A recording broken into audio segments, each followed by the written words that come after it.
आपको एक चीज़ बताना चाह रहा हूँ, इस पर थोड़ा ध्यान दीजिएगा। मेन यूएसए ने वेनेजुएला पे जो अटैक किया और उनके प्रेसिडेंट को कैप्चर किया, उसका एक ही कारण है, वो है ऑयल रिजर्व। यूएसए वेनेजुएला के जितने भी ऑयल रिजर्व है सब कैप्चर करना चाहती हैं।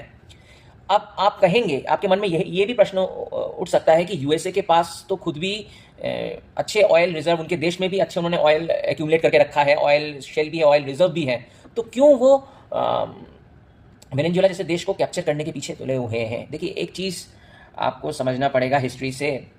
देखिए 1950s और 60s की अगर मैं बात करूं, यूएसए ने एक डील किया था सऊदी अरब के साथ, क्योंकि उस समय सऊदी अरब के पास बहुत ही ज़्यादा उधर ऑयल रिजर्व था, ऑयल रिच रिसोर्स नेशन था।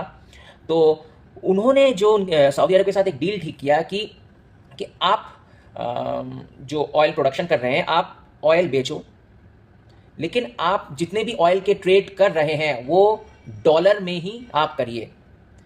और अगर उन्होंने ये भी कहा कि सऊदी अरब अगर डॉलर में ये क्रूड ऑयल अगर ट्रेड करता है तो यूएसए सऊदी अरब को मिलिट्री बैकअप देगा।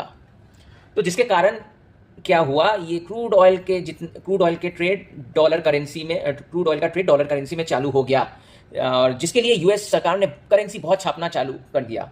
तो जिसके वजह से ये सब trade, maximum crude oil trade जितने हो रहे थे सब डॉलर में हो रहे थे, और करेंसी छापना चालू कर दिया। तो यूएस करेंसी एक पूरे वर्ल्ड के लिए एक रिजर्व्ड करेंसी बन गई, जिससे कि यूएस की पावर धीरे धीरे, यूएस का दबदबा बढ़ने लग गया। लेकिन 2003 में, जो इराक की बात करूं, 2003 में सद्दाम हुसैन ने उन यूएस के खिलाफ प्रोटेस्ट किया और कहा मैं क्रूड ऑयल का ट्रेड करूंगा, लेकिन मैं यूरो में ट्रेड करूंगा। तो आपने देखा उसके बाद, यही सुनने के बाद तो यूएस ने सऊदी अरब के साथ क्या किया। यूएस ने पहले सऊदी अरब को एक डेंजरस वेपन वॉर स्टेट घोषित किया और उधर भी इराक को कैप्चर किया, और इराक की हालत क्या है। ठीक उसी तरीके से 2010 में लिबिया के जो प्रेसिडेंट थे, लिबिया के मोहम्मद अल गद्दाफी, तो उन्होंने भी कहा कि ठीक है, हम जो क्रूड ऑयल का ट्रेड करेंगे उसको हम गोल्ड से पैक करेंगे, ये कहा। तो ये कहने के बाद आप भी जानते हैं यूएसए ने कैसे उनको भी ख़त्म कर दिया और लिबिया की हालत क्या की।